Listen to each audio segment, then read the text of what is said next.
সংসদীয় আসন পুনর্বহালের দাবিতে ফরিদপুরের ভাঙ্গায় মহাসড়ক এবং রেলপথ অবরোধ করেছেন স্থানীয়রা।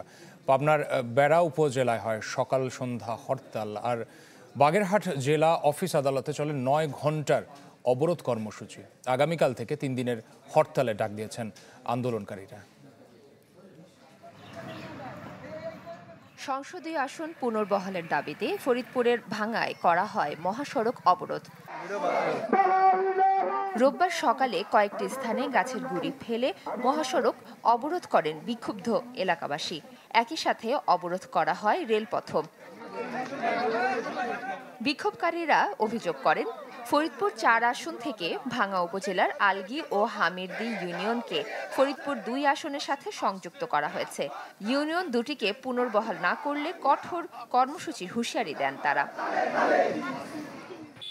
সড়ক ও রেল যোগাযোগ বন্ধ হয়ে যাওয়ায় দুর্ভোগে পড়েন যাত্রী ও চালকরা।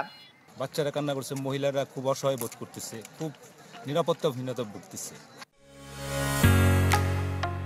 ঢালাইয়ের সেরা প্রিমিয়ার সিমেন্ট। এদিকে সচিবালয়ে দ্রুত অবরোধ তুলে না নিলে কঠোর ব্যবস্থা নেয়ার হুঁশিয়ারি দেন স্বরাষ্ট্র উপদেষ্টা।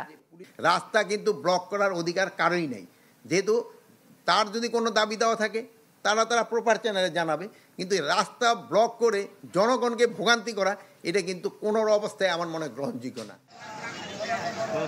পাবনা ১ আসনের সংসদীয় আসন পুনর্বহালের দাবিতে বেড়া উপজেলায় সকাল সন্ধ্যা হরতাল পালন করা হয়।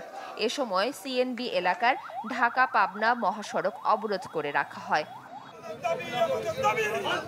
এছাড়া বাগেরহাটে সংসদীয় আসন ৪টি থেকে ৩টি করার প্রতিবাদে জেলা প্রশাসন, নির্বাচন কমিশন কার্যালয় ও আদালতের সামনে ৯ ঘন্টার অবস্থান কর্মসূচি পালন করে সর্বদলীয় সম্মিলিত কমিটি।